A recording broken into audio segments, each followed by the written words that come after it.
Hello students, कैसे हैं आप सब। मैं वरुण शर्मा आपका स्वागत करता हूं हमारे YouTube channel Takshashila classes build the foundation में। आशा करता हूं कि आप सब अच्छे होंगे, कुशल होंगे, स्वस्थ होंगे और रेगुलर रिवीजन कर रहे होंगे, रेगुलर क्वेश्चंस को पढ़ रहे होंगे और रेगुलर क्वेश्चंस लगा रहे होंगे। कॉन्सेप्ट्स पढ़ रहे होंगे, कॉन्सेप्ट्स पढ़ रहे हैं ना सर आप। जैसा मैंने आपको बताया था कि रीजनिंग में स्कोर करने के लिए आपको कॉन्सेप्ट्स को अपने मजबूत करते रहना होगा बाय डूइंग रेगुलर प्रैक्टिसेस और बाय डूइंग रेगुलर क्वेश्चंस। तो जो लोग हमारे साथ जुड़े हुए हैं वो जानते हैं कि हमारा मेन फोकस कॉन्सेप्ट्स पर रहता है। हम कॉन्सेप्ट्स को इस तरह से पढ़ते हैं, बिल्कुल बेसिक से पढ़ते हैं और इस तरह से समझने की कोशिश करते हैं कि अगर हमारे सामने कोई भी किसी भी तरह का अगर कोई क्वेश्चन आएगा तो वो हमसे छूटेगा नहीं। हम अपनी पिछली कुछ क्लासेस से काफ़ी सारे रीजनिंग के टॉपिक कवर कर चुके हैं और अभी हमने लास्ट जो हम टॉपिक पढ़ रहे थे वो एनालॉजी पढ़ रहे थे। एनालॉजी भी हम खत्म कर चुके हैं लगभग। तो जो लोग हमारे साथ इस क्लास में पहली बार जुड़ रहे हैं तो पहले जाएं वो पहली क्लासेस देखें। उससे क्या होगा, उनका थोड़ा थोड़ा बेस तैयार होगा। क्योंकि आज का जो हम टॉपिक पढ़ने वाले हैं ये आप कह सकते हैं कि अल्फ़ाबेटिकल सीरीज़ जो हमने पढ़ी थी, नंबर सीरीज़ जो हमने पढ़ा था और जो हमने एनालॉजी पढ़ी थी, ये इनका कम्बिनेशन मान लीजिए आप, कोडिंग डिकोडिंग। क्योंकि जब भी आपके सामने कोडिंग और डिकोडिंग की बात होगी ना तो सबसे पहले अल्फ़ाबेट्स तो आपके सामने नेचुरली आ जाएंगे, नंबर्स आ जाएंगे, आपने देखा होगा, ठीक है ना, कि नंबर कोडिंग, अल्फ़ाबेट से नंबर्स में कन्वर्ट करना, नंबर से अल्फ़ाबेट में कन्वर्ट करना। जो लोग जो स्टूडेंट्स तैयारी कर रहे हैं और जो पहले से तैयारी कर रहे हैं वो ये चीज़ जानते हैं, और जो नहीं जानते हैं तो वो समझ जाएंगे धीरे धीरे। लेकिन उसके लिए क्या है, इस पे थोड़ा सा आपको फेमिलियर होने के लिए पहले जो हमने नंबर सीरीज़ और अल्फ़ाबेटिकल सीरीज़ और जो आपका ये बसता है, क्या बोलते हैं इसको, हमारा क्या था ये, एनालॉजी, इन सब को कंबाइन करके हमें कोडिंग डिकोडिंग पढ़ना है।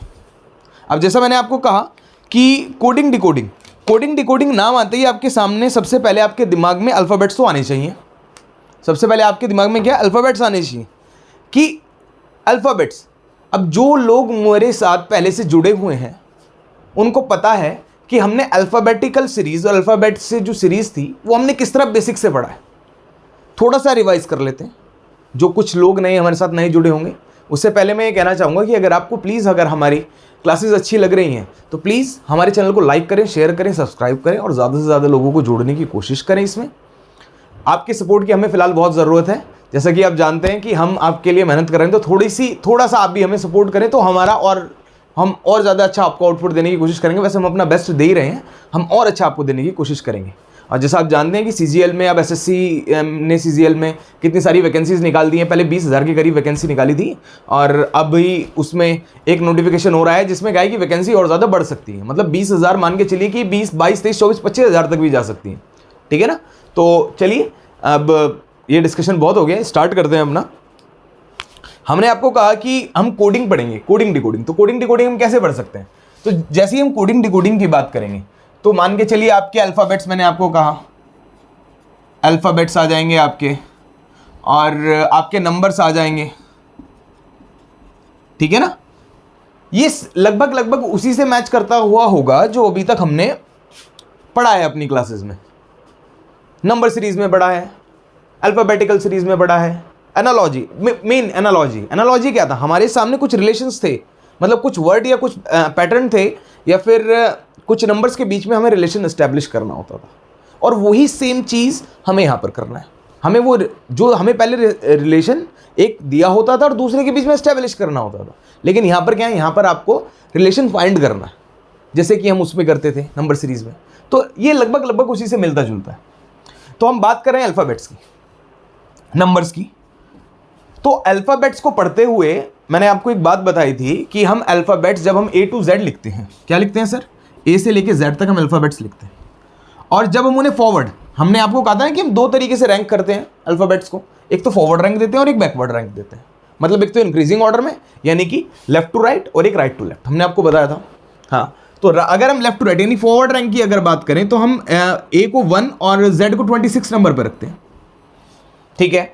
और अगर हम बैकवर्ड की बात करें तो Z हमारा आता है नंबर 1 पर और A आता है मेरा 26 नंबर पर, ठीक है। ये बताया था। इसके बाद मैंने आपको बताया था, कॉन्सेप्ट बताया था याद रखने के लिए, इजॉटी का कॉन्सेप्ट बताया था आपको। इजॉटी, ये कैसे, ये इजॉटी का कॉन्सेप्ट कब चलता है, जब हम फॉरवर्ड में नंबरिंग करते हैं, A to Z नंबर देते हैं तब। तो ये आपका 5 पे आता है, ये 10, ये 15, ये 20 और ये 25। ठीक है, उसके बाद मैंने आपको एक चीज़ और बताई थी। आज ऐसा कर लेते हैं कि आज की क्लास सिर्फ हम इंट्रोडक्शन की रखेंगे। इंट्रोडक्शन हम आपको समझाएंगे और एक जो बहुत इंपॉर्टेंट पैटर्न, अभी हम क्वेश्चंस के आगे डिस्कस करेंगे किस टाइप के क्वेश्चन पूछे जाते हैं, और एक बहुत इंपॉर्टेंट पैटर्न पर आजकल क्वेश्चन हर एग्जाम में बन रहे हैं। रेलवे ले लीजिए आप, एसएससी ले लीजिए, कोई भी, वो पहले बैंकिंग में आता था लेकिन आजकल एसएससी का काफ़ी फेवरेट बना हुआ है वो क्वेश्चन। और आपकी स्टेट एग्जाम में भी, स्टेट कई एग्जाम में आपको इस तरह के रीजनिंग के क्वेश्चन देखने के लिए मिलेंगे। ठीक है, तो अभी आज हम थोड़ा सा अल्फाबेट पे फोकस करते हुए वो सब चीज़ रिमाइंड कर लेते हैं जो हमने पहले पढ़ी थी। ठीक है, तो इजॉटी का मैंने आपको कॉन्सेप्ट बताया था, फिर मैंने आपको बताया था कि एक फॉर्मूला बताया था मैंने आपको। सर मैंने आपको एक फॉर्मूला बताया था, क्या बताया था सर? मैंने आपको एक फॉर्मूला बताया था कि अगर मेरे को अब मैंने आपको बताया कि अगर मैं फॉरवर्ड रैंक में, यानी फॉरवर्ड में, यानी A to Z अगर मैं नंबर लिखता हूं और उनको नंबर देता हूं तो उसको याद करने के लिए मैंने आपको कॉन्सेप्ट बताया था इजॉटी। वैसे मैं आपको ज़्यादा प्रेफर यही करूंगा कि आपके दिमाग में एकदम होना चाहिए कि कौन सा लेटर कौन सा अल्फाबेट पे आता है, तो आप जिससे कि एकदम बता पाएँ, वो टाइम बचाने के लिए वो चीज़ बेस्ट रहती है। लेकिन अगर आप नहीं याद कर पाते तो फिर उसके लिए मैंने आपको इजॉटी बताया था, अगर कर लेते हैं तो बहुत अच्छी बात है। उसके बाद फिर मैंने कहा था कि अगर मेरे को बैकवर्ड से रैंक देनी हो तो मैं कैसे याद करूंगा सर? तो उसके लिए मैंने आपको एक फॉर्मूला बताया था। उसके लिए मैंने फॉर्मूला बताया था आपको कि 27 माइनस जो मेरी फॉरवर्ड से रैंक होती है, 27 माइनस जो मेरी फॉरवर्ड से रैंक होती है वही मेरी क्या हो जाती है, जो मेरा रिजल्ट आता है फिर वो मेरा बैकवर्ड से आता है। ठीक है ना, 27 माइनस फॉरवर्ड रैंक जो मेरा रिजल्ट आएगा इसको करने के बाद तो वो आएगा बैकवर्ड। जैसे कि एग्जांपल ले लेते हैं, कैसे? अगर मैं ए को, मैं यहां पर देख रहा हूं कि ए को अगर मैं लास्ट से दूंगा तो 26 आएगा, तो यानी कि 27 माइनस फॉरवर्ड रैंक क्या है, ए का 1 है सर, तो मेरा आंसर क्या आएगा 26। ठीक है, देखिए आपको दिख भी रहा है। ठीक है, जैसे मैं ई का फाइंड करना चाहता हूं, चलो ई का फाइंड कर लेते हैं। तो जी 27 माइनस ई किस रैंक पे आता है, फॉरवर्ड से 5 पे, तो मेरा आंसर क्या हो जाएगा सर 22, तो मेरा आंसर आएगा 22। कि बैकवर्ड से जब मैं रैंक दूंगा तो ई का मेरा आंसर आएगा, मतलब ई की रैंक आएगी मेरी 22। ठीक है, ये तो हो गए कुछ कॉन्सेप्ट्स जो मैंने आपको बताए थे, ये हम पहले पढ़ा चुके हैं और पहले डिस्कस भी कर चुके हैं। अब एक चीज़ मैं आपको एक और बताने वाला हूँ, इसको भी आप थोड़ा सा ध्यान रखना और थोड़ा याद करने की कोशिश करना, कुछ ट्रिक्स बनाने के बाद याद करने की कोशिश करना, जैसा आपको सही लगे। लेकिन ये चीज़ भी आप याद कर लेना, क्योंकि ये चीज़ भी आपके काफ़ी यूज़ में आने वाली है इस चैप्टर में, कोडिंग डिकोडिंग में भी, और कई बार अल्फ़ाबेटिकल रीजनिंग में भी आपको ये काफ़ी चीज़ काम आती है। शायद मैंने बताया था, मेरे को याद नहीं है, लेकिन मैं दोबारा से आपको बता देता हूँ। एक आपको नंबर इस तरह से याद करने हैं, आपको नंबर इस तरह से याद करने। सबसे पहले आप ऐसे लिखेंगे ABCDEFGHIJKLM, और फिर यहाँ से वापस उल्टा नंबर देंगे NOPQRSTUVWXYZ। हमने क्या करा, जो कि हम जानते हैं कि हमारे जो अल्फ़ाबेट्स होते हैं टोटल 26 होते हैं, तो हमने इसको 13:13 के पेयर में बांट लिया, पहले 13 और फिर उसके बाद उल्टा ऐसे लिखना चालू कर दिया। तो मतलब ये लिखने का रीज़न क्या है, क्योंकि कई बार इस तरह के पैटर्न या इस तरह के क्वेश्चन एग्जाम में बनते हैं जिसमें वो आपके अपोजिट पूछ लेते हैं कि किसके अपोजिट क्या आता है। तो जैसे हमें पता होना चाहिए, ए के अपोजिट Z आता है, बी के अपोजिट Y, सी के अपोजिट X, डी के अपोजिट W, तो ये याद कर लीजिए, ये थोड़ा सा आप याद करने की कोशिश कीजिए। जैसे कि बहुत लोग हैं कि ट्रिक बना के इसको याद करने की कोशिश करते हैं, जैसे कि IR कर लेते हैं, इंडियन रेलवे के से। कुछ लोग जो आपने देखे हो कमला पसंद खाते हैं ना, गुटके खाते हैं, उनको ये चीज़ बढ़िया पसंद आएगी कि KP से कमला पसंद। ठीक, तो मतलब ऐसी बहुत सारी चीज़ें हैं जो वो याद करते हैं, मतलब अपना हर एक का अलग अलग तरीका है जो उससे वो याद करने की इनको कोशिश करता है। तो बस मैं आपको इतना कहूँगा कि आपको याद कैसे करना है मैं वो आप पे छोड़ दे रहा हूँ, लेकिन बस इसको याद कर लीजिएगा। अगर आप याद नहीं कर पाते हैं तो थोड़ा सा तो प्रॉब्लम होगी, आपका थोड़ा सा टाइम टेकिंग होगा, लेकिन इस तरह की आप ये जो है अल्फ़ाबेट फिर भी दिमाग में रखिएगा। नहीं होगा तो एक बार को शीट पे बना लीजिएगा एग्जाम में, और क्या कर सकते हैं भाई, जब याद नहीं होगा। क्वेश्चन तो अटेम्प्ट करना है ना, क्वेश्चन तो नहीं छोड़ सकते। ठीक है, थोड़ा टाइम ज़्यादा ले जाएगा, अब क्या कर सकते हैं, अगर याद कर लें तो बहुत अच्छी बात है। ठीक है, चलिए। अच्छा, अभी हमने इसके बारे में बात कर ली कि हमने अल्फ़ाबेट्स के बारे में बात कर ली कि जी अल्फ़ाबेट कैसे हम नंबरिंग देते हैं उनको, और कैसे आपको फॉरवर्ड से देते हैं, कैसे बैकवर्ड से देते हैं। अगर हमें फॉरवर्ड से पता है तो बैकवर्ड से हम कैसे निकाल सकते हैं, उसका हमने आपको फॉर्मूला बताया। ये सब चीज़ मैं अल्फ़ाबेटिकल रीजनिंग के जो मैंने अपनी अल्फ़ाबेटिक सीरीज़ जो मैंने पढ़ाई है, हमारी जो क्लास हुई थी सीरीज़ की, उसमें जो अल्फ़ाबेटिकल सीरीज़ मैंने पढ़ाया उसमें सब कुछ डिटेल्ड से बताया हुआ है। अगर आप अल्फ़ाबेट्स को बहुत अच्छे से समझना चाहते हैं तो आप वो क्लास एक बार देख लीजिए। मैं आपको गारंटी देता हूँ कि उससे बाहर कोई भी कॉन्सेप्ट्स आपको देखने के लिए नहीं मिलेंगे। मैं बार बार एक बात बोलता हूँ, हमारा एम फुल मार्क्स स्कोर करना है रीजनिंग में, और वो स्कोर करने के लिए आपको कॉन्सेप्ट्स पे अपनी पकड़ बनानी होगी। फिर उसके बाद मैंने आपको कहा ना कि आप मेरी क्लास से कॉन्सेप्ट्स पढ़ लीजिए, उसके बाद कोई भी आप बुक उठा लीजिए मार्केट से और उसके बाद उसको लगाइए। मैं गारंटी दे रहा हूँ कि आपका ऐसा कोई क्वेश्चन नहीं होगा जो नहीं बनेगा। चलिए अब बात कर लेते हैं। अब ये तो बात कर ली हमने, जब हमने कोडिंग डिकोडिंग की बात करी तो हमने कुछ इंट्रोडक्शन ले लिया कि नंबर से कोडिंग वगैरह बनेगी, आपकी अल्फ़ाबेट से कोडिंग बनेगी, कुछ अल्फ़ाबेट से नंबर में बनेंगी, नंबर से अल्फ़ाबेट में भी कन्वर्ट मतलब ट्रांसफॉर्म करते हैं, ट्रांसफ़र करते हैं उनको, तो कन्वर्जन आते हैं इस तरह के। तो ये असल में क्या है, ये थोड़ा सा ओल्ड स्कूल हो गया। अब एसएससी भी थोड़ा होशियार हो गया, अब ये इस तरह के क्वेश्चन नहीं देता, वो थोड़ा सा डिफिकल्ट क्वेश्चन मैं बताऊंगा। आजकल जो प्रचलन में है काफ़ी क्वेश्चन, आज मैं स्टार्टिंग में वही करूंगा। आज हम ये नहीं करने वाले हैं कि भाई नंबर की कोडिंग दे दीजिए या फिर अल्फ़ाबेट की कोडिंग दे दीजिए, क्योंकि मैं जानता हूं कि आप लोग इन सबसे फेमिलियर हैं और जो मुझसे जुड़े हुए भी हैं वो लोग जानते होंगे, वो समझ उनके अंदर इतनी समझ डेवलप हो गई होगी या इतनी क्या नाम है एबिलिटी डेवलप हो गई होगी कि वो क्वेश्चंस और अल्फ़ाबेट्स को और नंबर को देखकर समझना स्टार्ट कर दिए होंगे कि ये नंबर क्या है और इसको कैसे पकड़ना है। तो आज थोड़ा सा नया रखते हुए, क्योंकि आज हम इंट्रोडक्शन दे रहे हैं तो इंट्रोडक्शन को ही नया रखते हुए आज सबसे पहले हम डिस्कस करते हैं कि इसके टाइप्स ऑफ क्वेश्चन के मतलब किस टाइप के क्वेश्चन इसमें पूछे जाते हैं। और उनमें से एक बहुत जो प्रचलन में है आजकल, जो लगभग हर एग्जाम में, रेलवे ले लो आप, एसएससी ले लो, स्टेट ले लो, बैंकिंग ले लो, सब में ये क्वेश्चन आजकल काफ़ी प्रचलन में है। और वो आज इसके हम एक दो क्वेश्चन ट्राई करेंगे और कल से फिर हम अपनी डेडिकेटेड क्वेश्चंस की क्लासेस स्टार्ट करेंगे। जो हर टाइप के क्वेश्चंस होंगे वो हम हर क्वेश्चन जो एग्जाम में पूछे जाते हैं हर टाइप के वो करेंगे। तो चलिए अब देखते हैं, अगर हम बात करें टाइप्स ऑफ क्वेश्चन की, टाइप्स ऑफ क्वेश्चन, तो ये टाइप्स ऑफ क्वेश्चन कैसे कैसे क्वेश्चन इसमें एग्जाम में आपको देखने के लिए मिलेंगे, उन क्वेश्चंस की बात कर लेते हैं। टाइप्स ऑफ क्वेश्चंस, तो जी सबसे पहला आपका, और जो सबसे मैं आपको बार बार बोल रहा हूं कि सबसे पहला और सबसे इंपॉर्टेंट जो आजकल काफी प्रचलन में है वो आपका हो गया सब्स्टिट्यूशनल कोडिंग। सब्स्टिट्यूशनल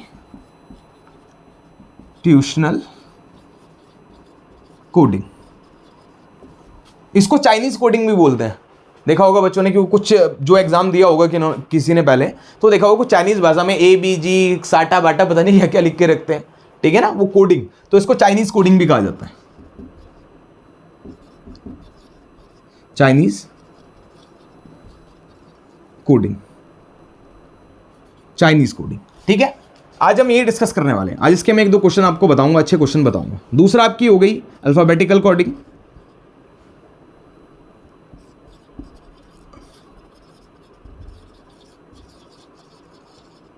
ठीक है।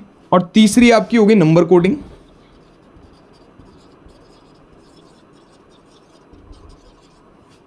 चौथी आपकी हो गई मिक्स कोडिंग मान लीजिए,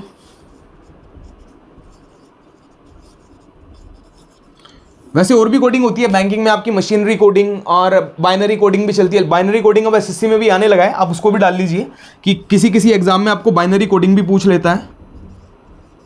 बाइनरी कोडिंग वो भी कराएंगे हम आपको, छोड़ेंगे कुछ भी नहीं, छोड़ेंगे हम कुछ भी नहीं, ठीक है, कुछ नहीं छोड़ेंगे हम, आप उस चीज़ की टेंशन मत लीजिए, हम सबका सब कवर करने वाले हैं, कुछ नहीं छोड़ने वाले। तो आज हम स्टार्ट करने वाले हैं सब्स्टिट्यूशनल कोडिंग से। अभी सब्स्टिट्यूशनल कोडिंग क्या बला है इसको समझने की कोशिश करते हैं, ठीक है। इस सब्स्टिट्यूशनल कोडिंग को समझते हैं आज, और इसके कुछ क्वेश्चन अटेम्प्ट करने की कोशिश करेंगे कि किस तरह से एग्जामिनर इसमें क्वेश्चन पूछता है या किस टाइप के क्वेश्चन इसमें आते हैं। और लगभग मैं आपको गारंटी दे रहा हूँ कि आप किसी भी एग्जाम में आज की तारीख में बैठ जाइए, जिस एग्जाम में रीजनिंग आ रही है ना, उसको हर एग्जाम में आपको ये सब्स्टिट्यूशनल कोडिंग और चाइनीज कोडिंग का क्वेश्चन आपको जरूर देखने के लिए मिलेगा। मैं गारंटी दे रहा हूँ आपको ये लिख के, किसी भी एग्जाम, जिस एग्जाम में रीजनिंग आती है वहां पर आपको ये जरूर देखने के लिए मिलेगा, ठीक है। तो चलिए पहला क्वेश्चन मैं आपके सामने लिख रहा हूं, इसको समझेंगे और कि इसके कॉन्सेप्ट को समझने की कोशिश करेंगे और क्या पैटर्न इसमें होता है, क्या ट्रिक्स होती हैं, वो सब समझेंगे, ठीक है। चलिए पहला है corn, wheat, rice, corn, wheat, rice, mustard. Mustard. Coded as इसको कोड किया हुआ है, कैसे किया हुआ है जी, ला टा जा सा। बस ऐसे वर्ड देखने के लिए मिलेंगे आपको, ला टा जा सा। इन वर्ड्स की वजह से इसको चाइनीज कोडिंग बोलते हैं कि भाई चाइनीज लैंग्वेज लग रही है, तो सर चाइनीज कोडिंग होती होगी है। दूसरा है हमारा ऑनियन, पोटैटो, कैरेट और कॉर्न, कैरेट और कॉर्न, इसको कोड किया हुआ है, कोडेड एज, इसको कोड किया हुआ है, कोडेड एज जापाराडा। लाओ जी, जापाराडा। ठीक है। अगला है हमारा कैप्सिकम, व्हीट, राइस और onion. Capsicum, wheat, rice, onion, इसको किया हुआ है कोडेड एज डा टो फाला। वाह जी, डा टो फाला। अच्छा, अब ये दे दिए, ये कुछ स्टेटमेंट दिए। अब इसके बाद वो मुझसे पूछ रहा है what is the code for potato. क्या पूछ लिया उसने, क्वेश्चन है यहां पर, ये है कि जी what is the code for potato, यानी पोटैटो को क्या कोड दिया गया है। इसके ऑप्शंस है जी रा पा, रा, बी है पा, सी है इधर रा और पा, इधर रा और पा, और डी है इसका ऑप्शन आपको डा, और ई भी है जी, ई भी है, ई लिख लीजिए आप NOTA, none of the above. ठीक है, चलिए ये क्वेश्चन देखते हैं। इस क्वेश्चन में कैसे हम अप्रोच लगाएंगे, या हमारी क्या अप्रोच होनी चाहिए इस क्वेश्चन को सॉल्व करने की। सबसे पहले हम समझते हैं कि क्वेश्चन एक्चुअल में चाह क्या रहा है हमसे, और क्वेश्चन में हमें दिया क्या गया। असल में क्या है, ये कुछ वर्ड दिए गए हैं, कॉर्न, व्हाइट, रीज, मस्टर्ड, इनको कोड किया गया है ला टा जा सा।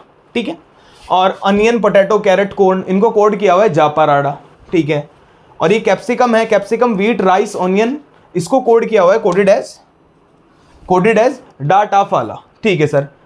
अब ये बात हमेशा ध्यान में रखना कि जिस सीक्वेंस में दिया गया है ये मत समझ लेना कि इसी सीक्वेंस में इसको कोड किया गया, नहीं। लेकिन हाँ ये है कि हर एक वर्ड के लिए कोड यहां पर दिया गया है आपको। ठीक है, हमें वही आइडेंटिफाई करना है। अब जैसा हम देख पा रहे हैं कि अगर मैं देखूं तो जी यहां अगर मैं देखूं, समझने की कोशिश करते हैं कि कॉर्न, सबसे पहले समझते हैं कि कॉर्न यहां पर है सर, और कॉर्न यहां पर भी है, और भी है क्या कहीं कॉर्न, नहीं सर, इन दो जगह कॉर्न है। तो इट मींस एक जो कॉर्न को कोड दिया गया होगा वो यहां पर भी होगा और यहां पर भी होगा, बिल्कुल होगा सर। तो क्या मैं पता लगा पा रहा हूं, तो देखो जी, अगर मैं देखूं तो जे और जे, इसके अलावा और इन दोनों में कोई कॉमन नहीं है। ठीक है, तो जे कोड हो गया कॉर्न का। ठीक है, अगर मैं ऐसे ही व्हीट का पता लगाना चाहूं तो सर जी व्हीट मेरा यहां पर है, और भी है क्या कहीं व्हीट, नहीं, और तो कहीं व्हीट नहीं है, तो व्हीट के लिए कोड क्या। अब ये थोड़ा सा कॉम्प्लिकेटेड हो जाएगा, जो एक सिंगल होगा ना आपके लिए कि एक सिंगल बता दो जी कौन सा होगा, कि इसको क्या कोड दिया गया होगा, तो ये थोड़ा आइडेंटिफाई करना दिक्कत हो जाएगा। तो इसमें क्या दिक्कत वाली कोई बात नहीं है, हो सब जाते हैं, सब हो जाएंगे। मेरे को अगर व्हीट निकालना है भाई, मेरे को व्हीट का नहीं पता, लेकिन मेरे को राइस तो पता है भाई, राइस मेरे को यहाँ पे भी दिया हुआ और यहाँ पे भी दिया हुआ, तो मैं राइस का निकाल लूंगा। तो जी राइस यहाँ पे है, यहाँ पे है, तो यहाँ देखो, यहाँ कौन सा कॉमन है भाई, टोफाला। देखो जी, अगर मेरे को दिख रहा है तो यहाँ पे ला और ला कॉमन है, तो मैं बता दूंगा जी ला हो गया कोड राइस का। लेकिन हमें ये सब इतना सब नहीं करना है। अब मैं सबका निकालने थोड़ी ना बैठूंगा कि मैं ओनियन का भी निकाल लूं, पोटैटो का भी निकाल लूं, कैरेट का भी निकाल लूं, कॉर्न का भी निकाल लूं, इतना टाइम थोड़ी ना मेरे पास। मुझसे जो पूछा गया है मैं सिर्फ उसका कोड, उसको पकड़ने की कोशिश करूंगा। तो मुझसे पूछा गया है यहाँ पर पोटैटो। अब सबसे पहले मैं पोटैटो देखूंगा जी कहाँ दे रखा है भाई, कैप्सिकम, व्हीट, राइस, यहाँ पोटैटो नहीं है। एक तो ये रहा पोटैटो मेरा, ठीक है, समझ में आया, पोटैटो मेरा यहाँ पर है, और भी है कि कहीं पोटैटो नहीं और कहीं नहीं है। तो इट मीन्स यहाँ पर जो कोड दिए गए हैं, उन कोड में से मेरा एक आंसर बनेगा। ठीक है सर। अब कॉर्न को जैसे हम फाइंड कर चुके हैं, तो कॉर्न का तो जे हो गया। ठीक है, खत्म हो गया सर। अब यहां पर देखो, अब कॉर्न मेरा खत्म हो गया, मेरे को निकालना है पोटैटो का। अब यहां पर कैरेट और ऑनियन भी है, तो पहले देखो मैं एलिमिनेट कैसे कर सकता हूं। अब जैसे मैं देखूं ऑनियन यहां पे है और ऑनियन यहां पर भी है, तो ऑनियन को आइडेंटिफाई करने की कोशिश करते हैं कि ऑनियन का कोड क्या होगा। तो ऑनियन का कोड अगर मैं देखूं तो यहां पर जे तो हो गया, खत्म हो गया, क्योंकि भाई वो तो उसका हो गया कॉर्न का। अब PARADA में से इनमें कौन सा कॉमन है? तो DA यहां पर ये रहा और DA यहां पर ये रहा, और इन दोनों में एक ही लेटर कॉमन है, ऑनियन। तो मैं कंसिडर कर सकता हूं कि ऑनियन को कोड दिया गया होगा DA। मैं लिख लेता हूं यहां पे, और यहां पर क्या है, ये कॉर्न को दिया हुआ। ठीक है, अब बाकी की बात करते हैं। अगर मैं बात करूं अगला क्या है, मेरे को निकालना था पोटैटो, और अब यहां क्या बचा, कैरेट। अब मैं देख पा रहा हूं कि पोटैटो और कैरेट सिर्फ इसी लाइन में है, बीच वाली लाइन में, सेकंड वाले पॉइंट पे। ये फर्स्ट स्टेटमेंट, ये सेकंड स्टेटमेंट और ये थर्ड स्टेटमेंट, यानी पोटैटो और कैरेट सिर्फ सेकंड स्टेटमेंट में है, ना तो थर्ड में है ना फर्स्ट में है। तो यानी बाकी बचे हुए पा और रा को मैं एलिमिनेट नहीं कर सकता, और जब मैं इसको एलिमिनेट नहीं कर सकता तो मैं एक स्पेसिफिक बता नहीं सकता कि इसके लिए ये है। तो क्या करूंगा मैं इसका आंसर, सर या तो इसका आंसर पा भी हो सकता है, रा भी हो सकता है, कुछ भी हो सकता है। तो मेरे पास क्या ऑप्शन है, क्या ऑप्शन नंबर सी है, देखो, इधर रा और पा।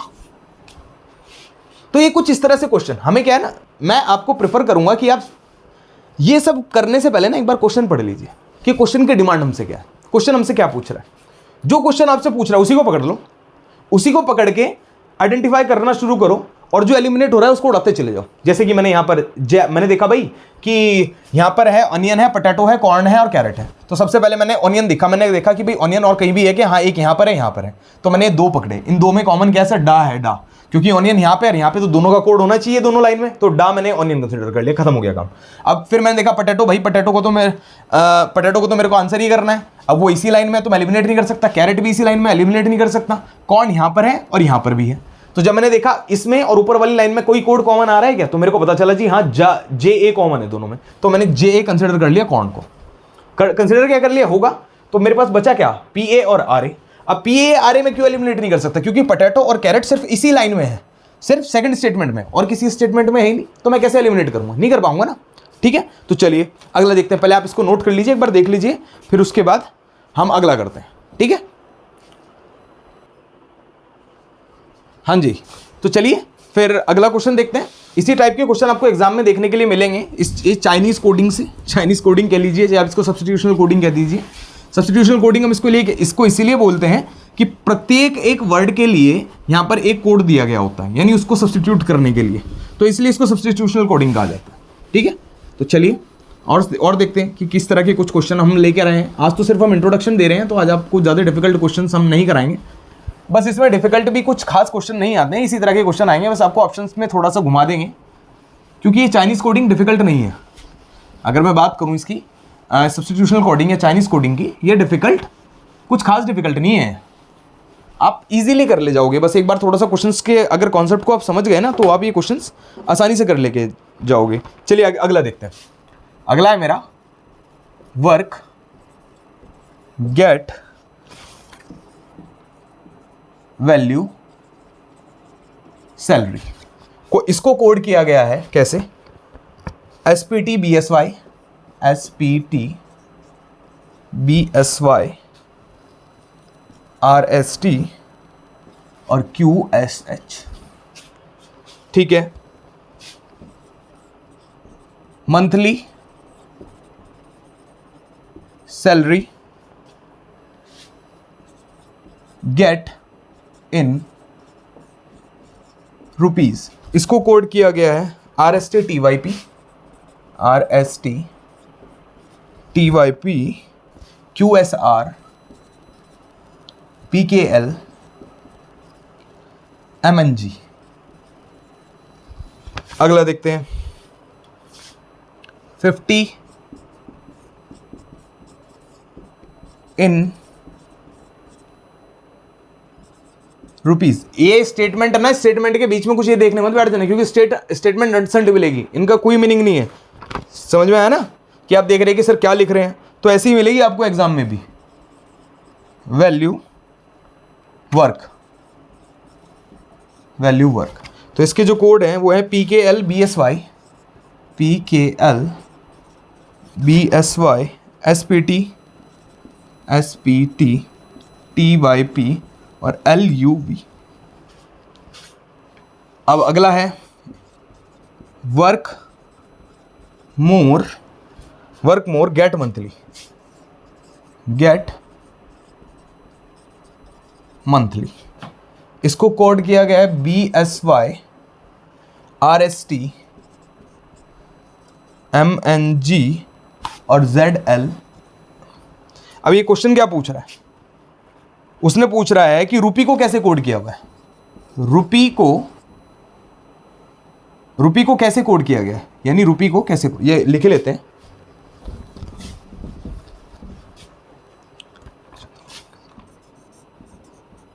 विच ऑफ द फॉलोइंग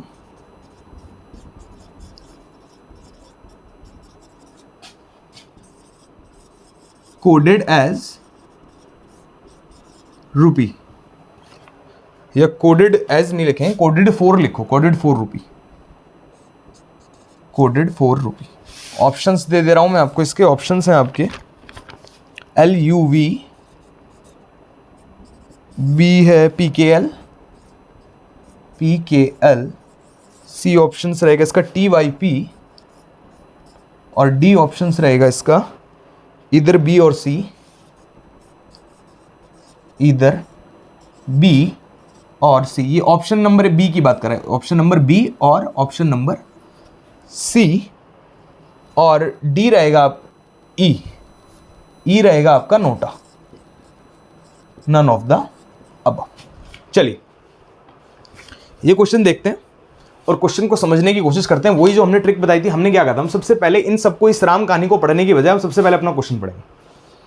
क्वेश्चन को पढ़ते हैं। क्वेश्चन हमसे क्या पूछ रहा है, उसने कहा which of the following coded for rupee. उसने कहा कि रुपी का कौन सा कोड है, ये जो दिए गए कोड है इनमें से रुपी को क्या कोड दिया गया। तो सबसे पहले देख लेते हैं कि भाई रुपी आ कहाँ रहा है मेरा। भाई मेरा रुपी एक तो ये रहा, ठीक है, एक तो मेरा रुपी ये रहा, और एक मेरा रुपीज यहाँ पे है। तो मतलब दो जगह मेरे को रुपीज दिख रहा है अपना, इसके अलावा कहीं नहीं दिख रहा ना, ठीक है। यानी इन दो जगह से मुझे मेरा रुपी का कोड मिलेगा, ठीक है। अब रुपी का कोड अगर मैं देखने जाऊं तो इसमें और भी कोई कॉमन आ रहा है। भाई मंथली इसमें नहीं है, सैलरी इसमें नहीं है, गेट इसमें नहीं है, इन इसमें नहीं है। तो एक तो इन और रुपी, इस दो लाइन में रुपी और इन कॉमन है, तो इट मीन्स इसमें कोड भी दो ही कॉमन होने चाहिए।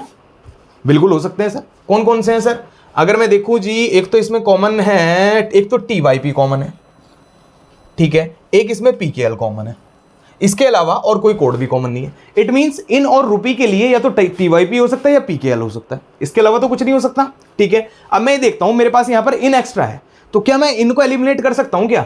भाई इन ऊपर वाली लाइन में कहीं नहीं है, यानी कि पहली स्टेटमेंट में कहीं नहीं है, दूसरी स्टेटमेंट में भी कहीं नहीं है, तीसरी में भी कहीं नहीं है, और चौथी में भी कहीं नहीं। सॉरी, पहली स्टेटमेंट में कहीं नहीं है, दूसरी और तीसरी में इन है और रुपी है। इन और रुपी हमें खाली दूसरी और तीसरी स्टेटमेंट में मिल रहे हैं, ना तो चौथी में ना पहली में, तो मतलब हम इनमें से एलिमिनेट ही नहीं कर सकते। अब जब एलिमिनेट नहीं कर सकते तो अब मैं कैसे बता दूं कि इनके लिए PKL है या टाइप है? कैसे कह दूं TYP है? नहीं कह सकता ना। तो मेरा आंसर क्या हो जाएगा, या तो जी ऑप्शन नंबर B होगा या C होगा, या तो PKL होगा या TYP होगा, दोनों में से कुछ भी हो सकता है, दोनों में से कुछ भी। मैं थोड़ी ना बता सकता हूं, क्योंकि एलिमिनेट करने के लिए मेरे पास है ही नहीं। अगर मेरे को इन या तो पहले ऑप्शन में या पहले स्टेटमेंट में या फोर्थ स्टेटमेंट में अगर कहीं से मिल जाता तो मैं उसको एलिमिनेट कर सकता था, लेकिन अब जब नहीं है तो मैं एलिमिनेट कैसे करूं? नहीं कर सकता ना। तो ये इस तरह से आपको क्वेश्चंस को पकड़ना है। इन क्वेश्चन को पकड़ने का सिर्फ एक ही रास्ता है और कोई रास्ता नहीं है। बस क्वेश्चन को पढ़ो और क्वेश्चन पढ़ने के बाद कोड देखो और कोड देखने के बाद एलिमिनेट करो उठा के, बस। और ये मैं कह रहा हूं, ये फ्री के नंबर आपको एग्जाम में देके जाएगा। चलिए एक क्वेश्चन और करते हैं,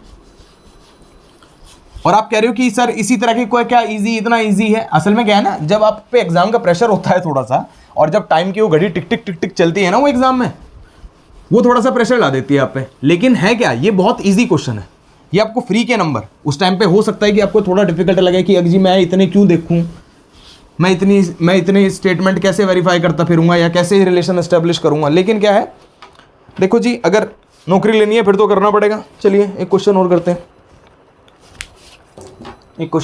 हैं, ये देखो, बैंक मैनी ब्रांचेस न्यू, इसको कोड दिया गया है कोयोटाबा,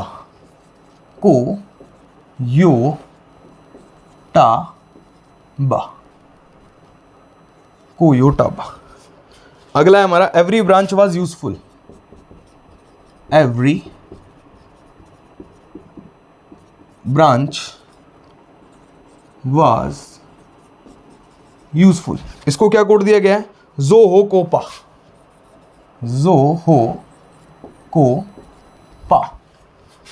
तीसरी स्टेटमेंट है मेरी many work daily, many work daily, इसको कोड किया गया है ला काबा, ला काबा। अगला मेरे को दिया है work useful things, work useful things, तो इसका है हो का गा, हो का गा। अगला है we daily look branches, we daily look branches, इसको दिया गया है कोसो लामा, को सो ला मा। अब वो मुझसे पूछ रहा है जी मुझे बताओ कि ब्रांचेस के लिए क्या कोड है, किसके लिए, ब्रांचेस के लिए। पहले वो पूछ रहा है कि जी ब्रांचेस के लिए कोड बताओ, ठीक है। दूसरी बार उसने मुझसे पूछ लिया कि एवरी के लिए कोड बताओ, एवरी के लिए क्या कोड होगा। तो ये दो क्वेश्चन का आपको आंसर करना है। चलिए देखते हैं कैसे बनाएंगे। अब बच्चा एग्जाम देखेगा कि ओ भाई ये इतने बड़े बड़े 5 स्टेटमेंट हैं, मैं तो इसी में उलझ के रह जाऊंगा।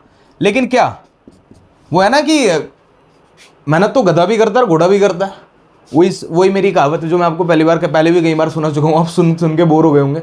मेहनत तो गधा भी करता है घोड़ा भी करता है, लेकिन क्या है दिमाग से काम करो, ठीक है ना। शरीर से काम करने से कुछ नहीं होता। स्मार्ट वर्क, हमें स्मार्ट वर्क करना है। मैं क्यों पढ़ूंगा ये 5 स्टेटमेंट, मैं पकड़ूंगा खाली ब्रांचेस को। अब देखूंगा ब्रांचेस कहाँ है, तो भाई ब्रांचेस एक तो मेरा यहाँ है, एक मेरा यहाँ पर है, और भी एक है कई ब्रांचेस, एक मेरा यहाँ पर है, यानी कि ये 3 जगह मेरे को ब्रांचेस दिख रहा है। अब मैं ये आइडेंटिफाई करूंगा ना कि भाई इन 3 में क्या कोई वर्ड कॉमन है। तो एक तो सबसे पहले एक तो मेरे को को दिखा और को दिखा तीनों में। इसके अलावा भाई सो इधर नहीं है, ला नहीं है, माँ नहीं है, ठीक है, यो नहीं है, टा नहीं है, बा नहीं है, लो हो गया, सीधा सीधा खत्म हो गया। लो ब्रांचेस के लिए तो एकदम एलिमिनेट हो गया, को बन गया। कितना इजी है भाई। मैं कौन कह रहा है आपको कि आप बैंक का निकाल लो, मैनी का निकाल लो, न्यू का निकाल लो, ये नहीं करना है। जो आपसे क्वेश्चन पूछा जा रहा है उसको पकड़ो, बस उसको पकड़ने के बाद एलिमिनेट करो, खत्म हो गया काम, ठीक है। अगला, अब उसने कहा जी मेरे को बताओ जी एवरी को क्या कोड दिया गया है। तो एवरी देखते हैं कहां पर है। एक तो भाई एवरी मेरा यहां पर है, ठीक है। दूसरा एवरी ठीक है, एवरी मेरा यहां पर है, बस एक ही जगह मेरे पास एवरी है, तो इट मींस मेरे को कोड यहीं से मिलेगा। लेकिन यहां वाज और यूजफुल भी तो बैठा है, अभी इनको एलिमिनेट करना पड़ेगा। तो बिल्कुल करेंगे सर। तो जी देखो यूजफुल मेरा यहां पर है और यूजफुल मेरा यहां पर है, यानी 2 जगह है। इट मींस यूजफुल का कोड यहां पर और यहां पर कॉमन होगा। तो यहां पर क्या कॉमन है, हो कॉमन है। तो यानी कि मैं यूजफुल को यानी ये हो गया मेरा यूजफुल, ठीक है, और को हो गया मेरा क्या, ब्रांचेस, ठीक। अब मेरे पास क्या बचता है, मेरे पास बचता है इस स्टेटमेंट में एवरी और वाज, और कोड में बचता है जो और पा, ठीक है। अब यहां देखता हूं तो एवरी के लिए मेरे से पूछा है कि एवरी क्या है, तो मैं कैसे बताऊं, क्योंकि यूजफुल भी खाली इसी लाइन में है भाई, सॉरी यूजफुल कह रहा हूं, सॉरी वाज भी खाली इसी लाइन में है। अब वाज भी और कहीं नहीं है। जब वाज कहीं नहीं है तो मैं एलिमिनेट नहीं कर सकता, और एलिमिनेट नहीं कर सकता तो क्लियर नहीं बता सकता। तो मेरा आंसर क्या होगा, या तो जी जो भी हो सकता है एवरी का, और पा भी हो सकता है, दोनों हो सकता है, जो और पा, या इधर जो और पा, या तो इधर जो होगा या फिर पा होगा, ठीक है ना। तो ये इस तरह से कुछ क्वेश्चन आपको एग्जाम में देखने के लिए मिलेंगे। एक टाइप का और क्वेश्चन आता है सब्स्टिट्यूशन से, एक क्वेश्चन और कराता हूं। ये क्वेश्चन भी आपने काफी देखने के लिए आपको एग्जाम में मिलता है। इसमें बच्चे काफी कंफ्यूज रहते हैं।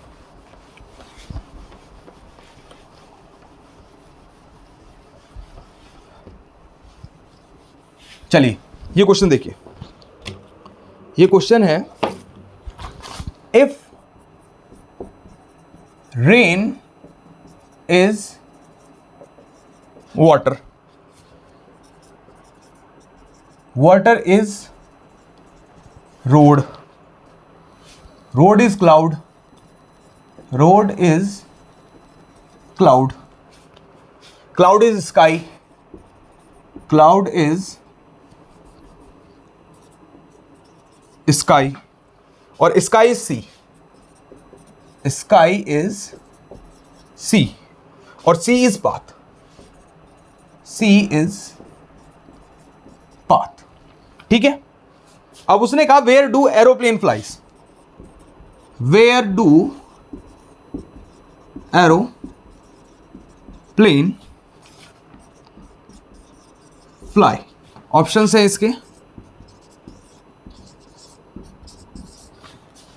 Road, sea, cloud, water. Road, sea, cloud, water. हाँ जी, एक इस तरह का क्वेश्चन आपको एग्जाम में देखने के लिए काफी बार मिलता होगा। आज मैं खाली आपके सामने एक सिंपल सा क्वेश्चन इंट्रोडक्शन के लिए लेके आया हूं। कल अच्छे क्वेश्चन लेके आऊंगा मैं आपके इसके सामने। अब सबसे पहले मैं सेम वही अप्रोच यहां पर रखनी है, सेम वही अप्रोच। क्या कि जी क्वेश्चन देखो, ये इतनी बड़ी राम कहानी पढ़ने की जरूरत नहीं है। उसने कहा जी एरोप्लेन फ्लाइज।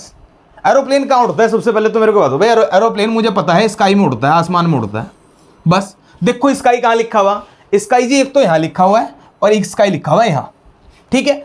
अब हमें देखना है, हमें क्या, हमें पता है कि जी स्काई, एरोप्लेन स्काई में उड़ता है। अब हमें देखना है कि बस स्काई को क्या कहा जा रहा है, वही हमारा आंसर होगा। बस बात खत्म हो गई और कुछ नहीं। क्यों? इसमें रेन को पानी कहा गया, पानी को रोड कहा गया, रोड को क्लाउड कहा गया, क्लाउड को स्काई कहा गया, स्काई को सी कहा गया और सी को पाथ कहा गया। तो हमें इतनी राम कहानी पढ़ने की जरूरत नहीं है। हमने सिर्फ इतना देखा कि where do aeroplane flies, aeroplane कहां फ्लाई करता है, मेरे को पता है जी स्काई में फ्लाई करता है। अब देखो स्काई कहां पर है, स्काई यहां पर है, स्काई यहां पर है। यहां तो क्लाउड को स्काई कहा गया, इससे मेरा कोई मतलब नहीं है, क्लाउड से मेरा कोई मतलब नहीं है। अब मेरे को यहां पर क्या कहा, स्काई को सी कह दिया, स्काई को क्या कह दिया जी, स्काई को सी कह दिया। तो अब इस स्टेटमेंट के हिसाब से मेरा एरोप्लेन सी में उड़ेगा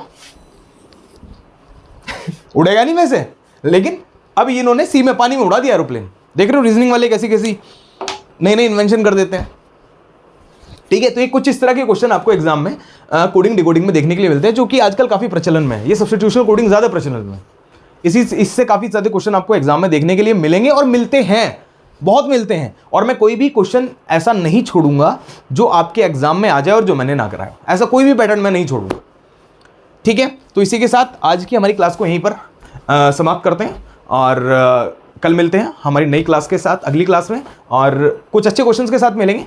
उससे जाने से पहले मैं वापस से आपसे एक बात बोलूँगा कि अगर आपको हमारी क्लासेस, हमारा कंटेंट जो हम आपको दे रहे हैं, हमारा मटेरियल जो हम आपको प्रोवाइड करा रहे हैं, या अगर हमारी पढ़ाई गई क्लासेस अगर आपको अच्छी लग रही हैं, तो प्लीज़ हमारे चैनल को लाइक करें, शेयर करें, सब्सक्राइब करें और ज़्यादा से ज़्यादा लोगों को इसमें जोड़ने की कोशिश करें, ठीक है। तो इसी के साथ मिलते हैं हमारी अगली क्लास में। नमस्कार, जय श्री राम।